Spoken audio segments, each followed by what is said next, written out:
my life, family-wise, my mom and dad were married till death. Okay? My grandmother was married till death, and then she remarried. My aunts and uncles were married until death.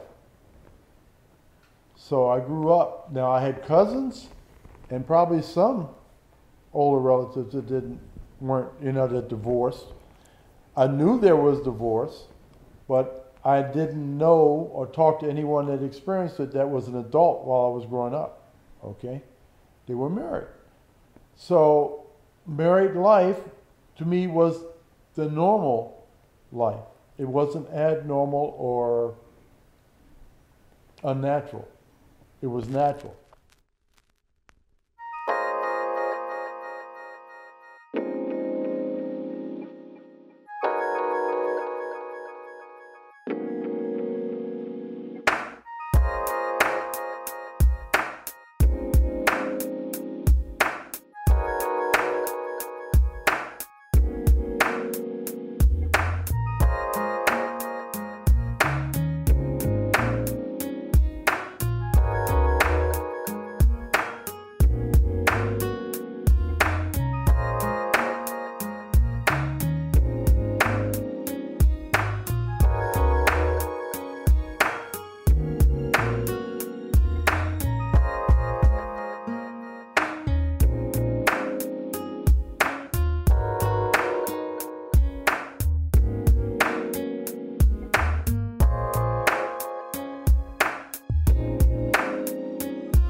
We are John and Earl Melvin. We met at Fort Hood, Texas in 1968. We've been married for 44 wonderful years. To each other for 44 wonderful years. I was with some friends, and one of my friends knew John and went over and spoke with him. And they chatted, and then John started sending drinks to the table. And continuously sending drinks. Of course, I was drinking what they call Singapore Slang, and I only needed one for the whole night. So I had asked the waitress that I didn't want another setup, okay? And she said, well, this young man is sending them to you. And I said, really?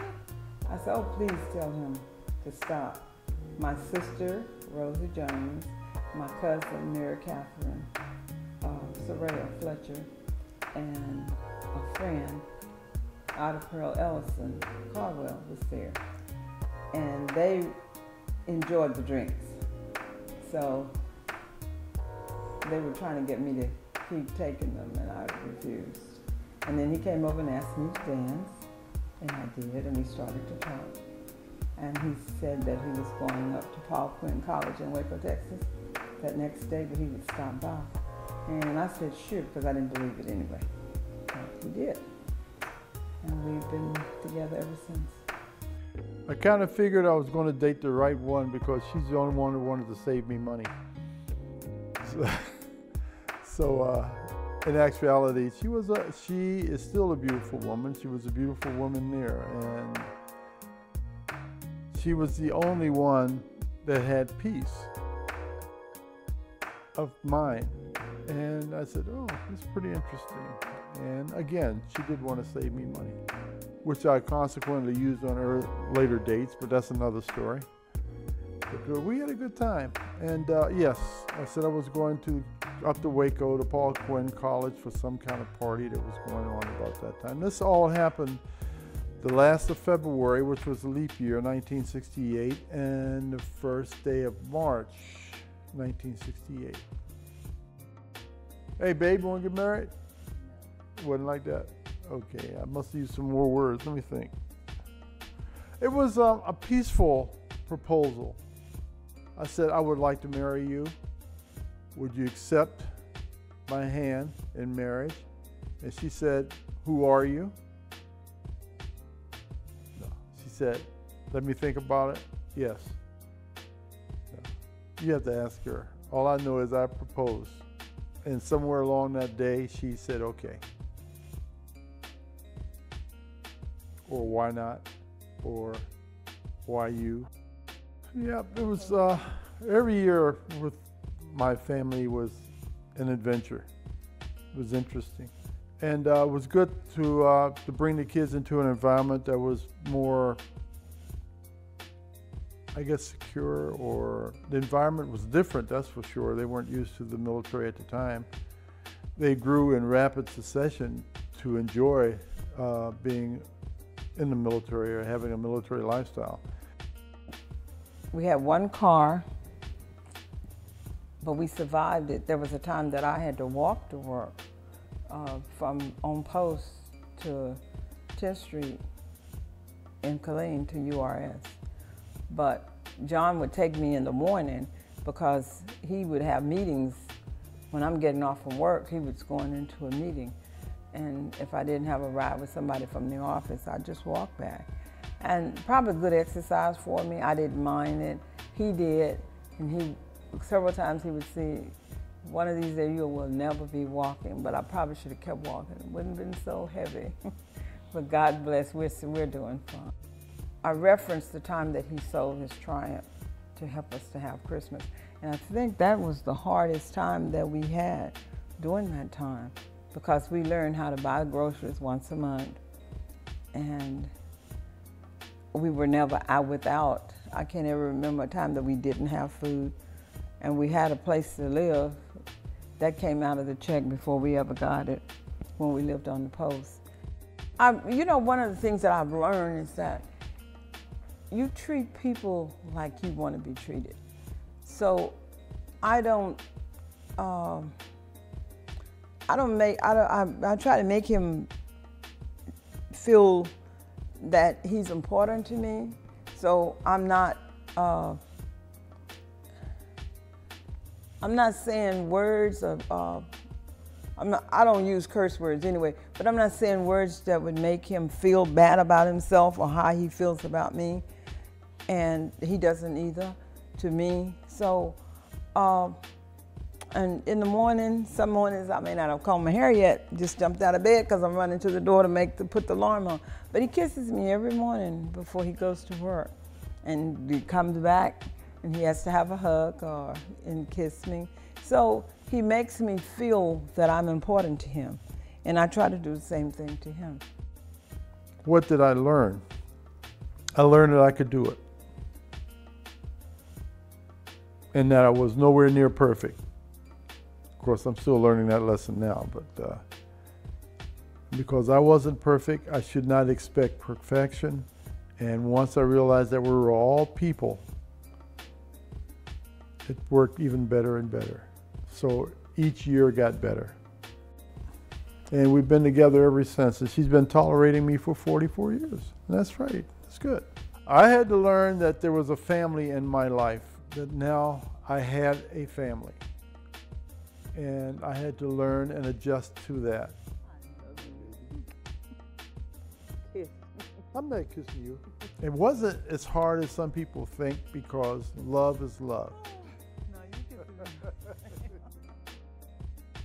And I would say to younger people now deciding to get married is that you need to first have a relationship with God. You need to have a relationship. No other person can complete you. Only God can complete you. And he makes the woman or the man the woman comes to the man to be a helpmate. And you don't need to go to clubs and other places to find anybody, because God says the man that finds the wife finds a good thing, not the woman. And I have heard that even one of my nephews, when he got married, that was the first thing that her friend said, well, it's not the man, it's you finding. But no, that's not what God says. And those principles work whether you are saved or unsaved. If the man finds you, he finds a good thing. But if you go searching, you find what you draw. And so it depends on your relationship with people, what you draw out there. And you just have to know that when you find the woman, She needs to be complete with who she is. And I was complete with who I was. I know I could work, that I didn't need anybody to take care of me. Really, I could work. But if you were going to be there, then you were going to help. And I knew that I could take care of, be a parent. Again, marriage is what you put into it, not what you get out of it, number one. Number two, don't let finances and your ego be a problem. Most people of color will have financial difficulties, especially initially, because if you've been living on your own for a while, you're used to spending your money the way you want and doing what you want. When you're married, it's no longer about you. And you need to get over it. Or don't get married. If you don't think you can make that 100% compromise, sacrifice toward a marriage, then don't do it. And don't bring kids into a marriage until you're ready. Right. Because everything that you do after a child is born affects that child. Everything you do affects that child. Another thing in family and a new family is finances. Well, in the military, they all know, and we all know, that you never make too much money anyway, at any rank, not as enlisted. So we had to learn to balance the books as far as finances go, and I think we did pretty well. And there's a few small cases that you made some sacrifices for the family that weren't always, I wouldn't have thought about being by myself or being single.